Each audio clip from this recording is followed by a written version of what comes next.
ধনতলী নগৰপৰা সংযোগী PWDৰ পকী ৰাস্তাৰ বদলাৰ ওচৰত বৰষুণৰ পানীয়ে ৰাস্তাটো ভাঙি দিছে। সেইটো আমি চৰকাৰলৈ অনুৰোধ জনাওঁ যাতে ৰাস্তাখন সোনকালে ঠিক কৰি দিয়ে, কাৰণ আমাৰ এই অঞ্চলৰ শিক্ষক শিক্ষয়িত্ৰী বা অফিচৰ কৰ্মচাৰীবিলাকে অহা যোৱা কৰোঁতে বিৰাট কষ্ট হৈছে। ৰাস্তাত গাড়ী চলাচল বন্ধ হৈ গৈছে। গতিকে আমাৰ ৰাইজৰ সুবিধাৰ্থে চৰকাৰে যাতে আমাৰ এই কামখিনি সোনকালে কৰি দিয়ে, এইখিনি মই চৰকাৰলৈ আহ্বান জনাইছোঁ।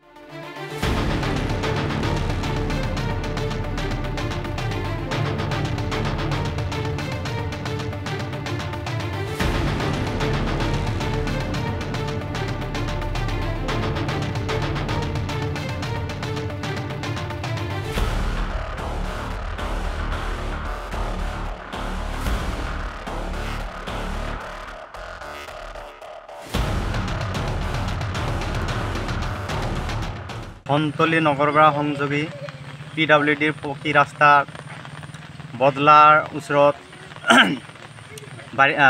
বৰষুণৰ পানীয়ে ৰাস্তাটো ভাঙি দিছে।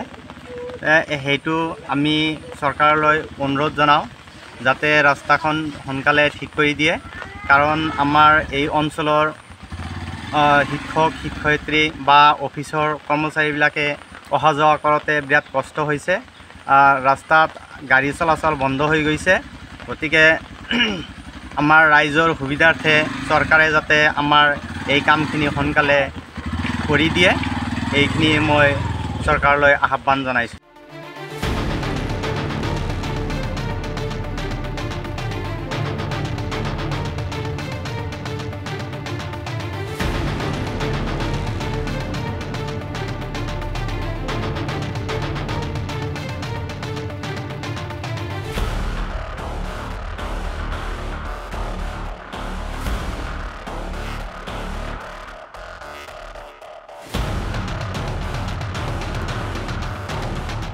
ধনতলী নগৰপৰা সংযোগী PWDৰ পকী ৰাস্তাৰ বদলাৰ ওচৰত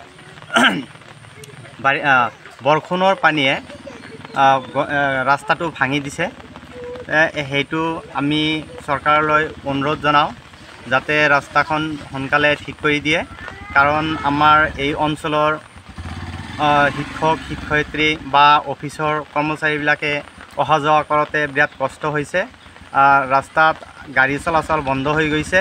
গতিকে আমাৰ ৰাইজৰ সুবিধাৰ্থে চৰকাৰে যাতে আমাৰ এই কামখিনি সোনকালে কৰি দিয়ে, এইখিনি মই চৰকাৰলৈ আহ্বান জনাইছোঁ।